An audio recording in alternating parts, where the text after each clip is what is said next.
Hello students and welcome to the educational world of ignited minds. आज हम discuss करेंगे about the new revise syllabus by CBSE for class 10th subject science. तो corona की वजह से जो late school लग रहे हैं तो उसकी वजह से सिलेबस को थोड़ा सा बोर्ड एग्जाम्स के लिए क्या किया गया है, डिलीट कर दिया गया है और कुछ टॉपिक्स जो हैं वो हटा दिए गए हैं चैप्टर्स के। तो कौन कौन से टॉपिक्स हैं जो अब आपको बोर्ड एग्जाम्स के लिए प्रिपेयर करने हैं और कौन कौन से चैप्टर्स प्रिपेयर करने हैं वो आज हम इसमें देखेंगे। So this is the overview of the course. ये कोर्स जो है मेनली वो 10th क्लास स्टूडेंट्स के लिए है और इसमें एनसीईआरटी टेक्स्ट बुक को ओवरऑल जो है कवर किया गया है। साथ में इसमें कुछ रेफरेंस बुक्स हैं उनको भी मिक्स किया गया है एनसीईआरटी के साथ, क्योंकि बोर्ड एग्जाम्स की अगर आप प्रिपरेशन करेंगे तो आप सिर्फ एनसीईआरटी के ऊपर ही डिपेंड नहीं हो सकते।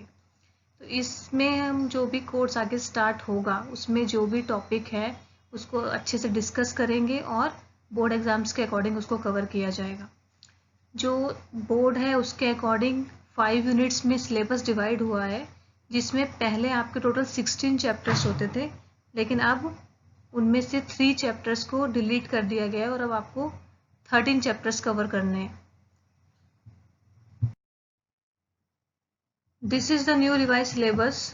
इसमें आपके यूनिट्स 5 जो हैं वो 5 यूनिट यहाँ पर दी गई हैं, उनके टाइटल्स दिए हुए हैं और किस यूनिट में कितने चैप्टर्स कवर हो रहे हैं वो यहाँ पर दिया है विद वेटेज, मतलब कितने मार्क्स की वो यूनिट होगी आपकी।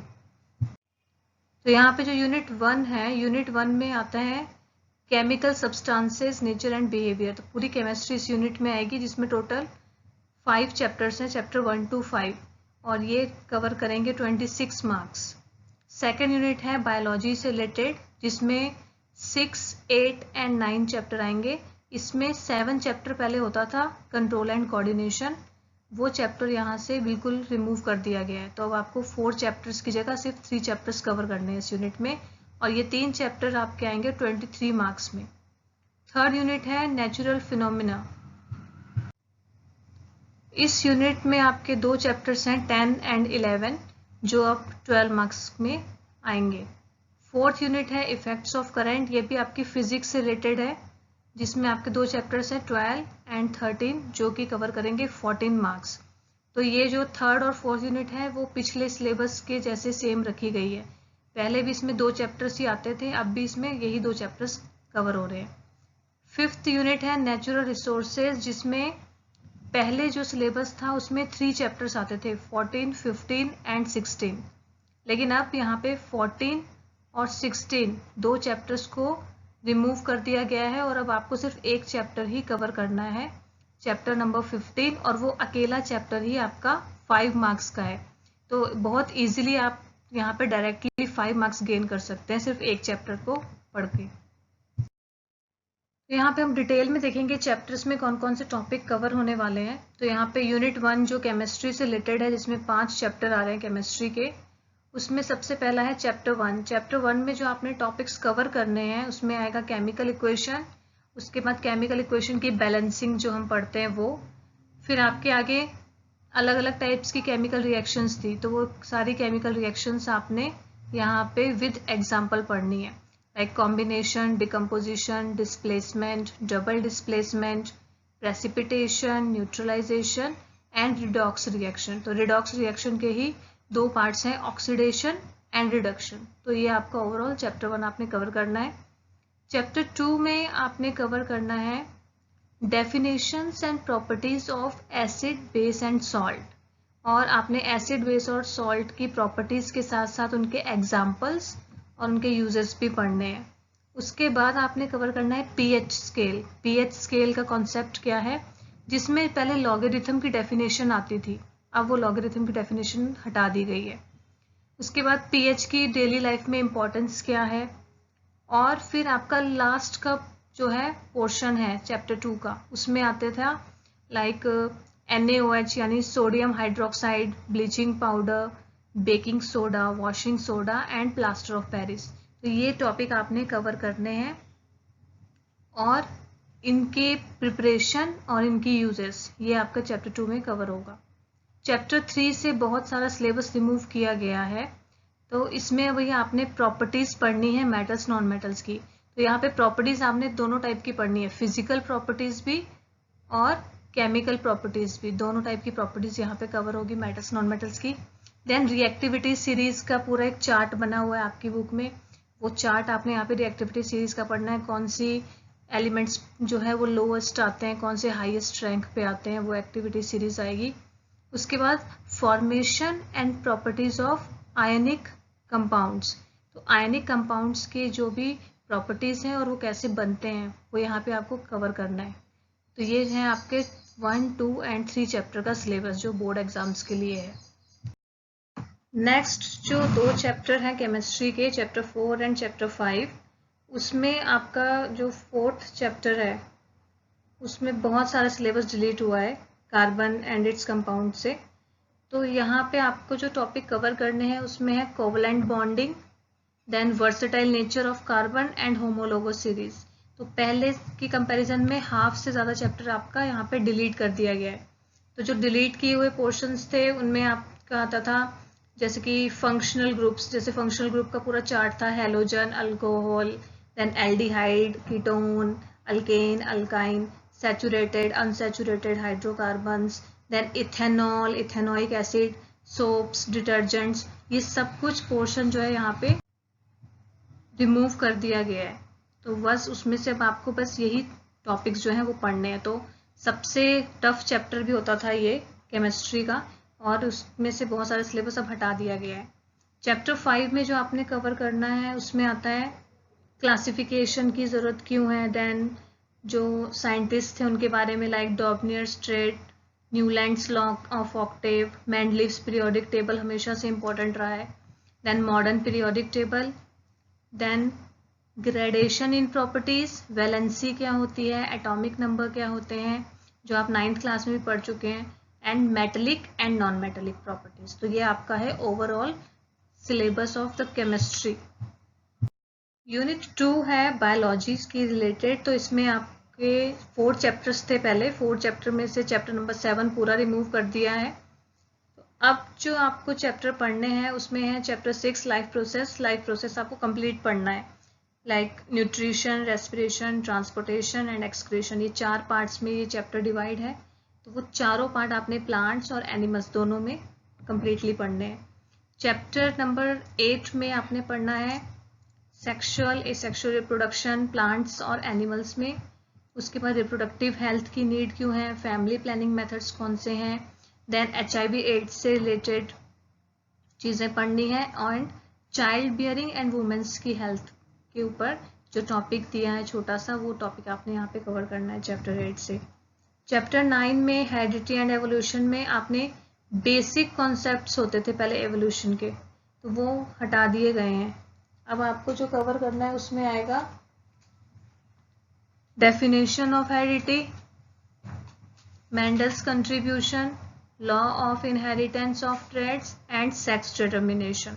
तो ये आपके टॉपिक्स कवर होंगे 6, 8 एंड 9 चैप्टर से। यूनिट 3 में फिजिक्स के चैप्टर्स कवर होंगे जिसमें आएंगे चैप्टर 10 एंड चैप्टर 11। चैप्टर 10 में टॉपिक्स कवर होंगे reflection of light by curved surfaces, images formed by spherical mirror, centre of curvature, principal focus, principal focal length, mirror formula without derivation, magnification, then refraction and its law, refractive index, refraction of light by spherical lens, images formed by spherical lenses, lens formula without derivation, and magnification and power of lens। तो chapter 10 आपको पूरा cover करना है। Chapter 11 में आपको जो topics cover करने हैं वो है refraction of light through prism, prism बहुत इंपॉर्टेंट टॉपिक है, then dispersion of light, scattering of light and applications in daily life। तो चैप्टर 11 में कुछ टॉपिक्स हटा दिए गए हैं, लाइक ह्यूमन आई हट गया है, उसके बाद विजन और उसकी करेक्टनेस थी, लाइक मायोपिया, हाइपरमेट्रोपिया, प्रेस बायोपिया, ये टॉपिक्स हट गए हैं, and application of spherical mirror and lenses भी हटा दिया गया है। तो अब आपको चैप्टर 10 और 11 में ये टॉपिक्स ही कवर करने हैं। यूनिट 4 अगेन फिजिक्स से रिलेटेड है। जिसमें आपके 2 चैप्टर्स हैं 12 एंड 13। 12 चैप्टर में आपको सब कुछ कवर करना है, जिसमें आएगा electric current, potential difference, then Ohm's law, resistance, resistivity, factors on which resistance of conductor depends, series combination, parallel combination of resistors, उसके बाद उनकी applications, heating effect of electric current and its applications, electric power and inter relation between P, V, I and R। Chapter 13 में जो आपने cover करना है वो है magnetic field, field lines, field due to current carrying conductor, then solenoid, force on current carrying conductor, Fleming's left and right hand rule, electric motor, electromagnetic induction, induced potential difference and induced current. तो ये सारे topics आपके इन 2 chapter से cover होंगे। कुछ topics हैं जो इस यूनिट से रिमूव किए गए हैं। वो टॉपिक्स हैं लाइक AC DC जनरेटर, उसके बाद उनकी advantages, advantage of AC over DC generator, electric generator, then domestic electric circuit. तो ये सारे टॉपिक जो हैं आपके इस यूनिट से निकाल दिए गए हैं। यूनिट 5 जो है वो है बायोलॉजी से। तो यहाँ पर आपके 2 चैप्टर्स कम्प्लीटली रिमूव कर दिए गए हैं, चैप्टर नंबर 14 एंड 16। तो यहाँ पे अब आपको एक ही चैप्टर कवर करना है, चैप्टर नंबर 15, जिसमें आपके कवर होंगे ecosystem, environmental problems, ozone depletion, waste production and their solution, and biodegradable and non biodegradable substances. तो ये है आपका overall syllabus of class 10th, जो कि न्यू पैटर्न के अकॉर्डिंग बनाया गया है इस सेशन के लिए। आपके बोर्ड एग्जाम्स के लिए यही जो है सिलेबस फॉलो किया जाएगा। उसके बाद यहाँ पे एक आपको ऐड किया गया है पोर्टफोलियो। पोर्टफोलियो मीन्स आपको एक इंटरनल असेसमेंट बनानी है जो पहले नहीं होती थी। तो जो इंटरनल असेसमेंट आपने बनानी है वो असेसमेंट होगी आपकी 5 मार्क्स की, जिसमें आपको जो चैप्टर करना है वो है management of natural resources chapter, last chapter. तो उसमें जो टॉपिक्स आएंगे उसमें आपका conservation, forest and wildlife, coal petroleum conservation, then examples of people's participation for conservation of natural resource, dams, उनकी advantages and disadvantages, water harvesting and sustainability. ये topics पे आपको एक पोर्टफोलियो तैयार करना है जो आपको 5 मार्क्स जो है गेन करवाएगा फॉर इंटरनल असेसमेंट। तो उसके बाद आपके कुछ प्रैक्टिकल्स भी हैं जो रिमूव किए गए हैं, डिलीट किए गए हैं। उन प्रैक्टिकल्स की लिस्ट के लिए आप जो कि है डिस्क्रिप्शन बॉक्स में जाके PDF डाउनलोड कर सकते हैं। वहाँ पर आपको ओवरऑल पूरा सिलेबस मिल जाएगा अपने थ्योरी पोर्शन से एंड प्रैक्टिकल पोर्शन से रिलेटेड। नेक्स्ट है कुछ क्लासरूम पॉलिसीज, जिसमें आते हैं कि listening and learning should be very effective. तो आपकी जो लिसनिंग है और लर्निंग है वो बहुत अच्छी होनी चाहिए। जैसे जैसे आप चैप्टर स्टडी करेंगे, नोट्स बहुत इंपॉर्टेंट है बनाने हर चैप्टर के टॉपिक वाइज। देन पंक्चुअलिटी बहुत इंपॉर्टेंट है, आपका कोई भी टॉपिक जो है वो स्किप नहीं होना चाहिए, तो उसके लिए आपको पंक्चुअल रहना पड़ेगा। अगर आपको कोई भी क्वेरीज हो किसी चैप्टर से रिलेटेड या किसी टॉपिक से रिलेटेड, तो आप वो क्वेरीज पूछ सकते हैं रेगुलरली। एंड हर कोर्स के एंड में आपको एक क्वेश्चन दिया जाएगा, तो वो क्वेश्चंस को आपने सॉल्व करना है एज योर होमवर्क और उनको लर्न करना है थॉरली, ताकि आपकी बोर्ड एग्जाम्स की प्रिपरेशन भी साथ साथ होती रहे। नेक्स्ट सेशन में हम स्टार्ट करेंगे चैप्टर और उनकी इंट्रोडक्शन। चैप्टर्स को हम टॉपिक वाइज यहाँ डिस्कस करेंगे, तो जो आज डिस्कस किया है हमने टॉपिक्स को, वही टॉपिक्स आपको आगे के स्लाइड्स में 1 by 1 करके डिस्क्राइब किए जाएंगे। Then please make the notes, ताकि आपको बोर्ड एग्जाम्स के प्रिपरेशन के टाइम पर बिल्कुल भी किसी चीज़ की प्रॉब्लम ना आए और आपका टाइम वेस्ट होने से बचे। तो इसीलिए साथ ही नोट्स बनाते रहिए, प्रिपेयर करते रहिए और उनको ही बार बार रिवाइज करते रहिए, ताकि आपके एग्जाम प्रिपरेशन अच्छे से हो जाए। Thank you for being a fantastic learner and keep watching.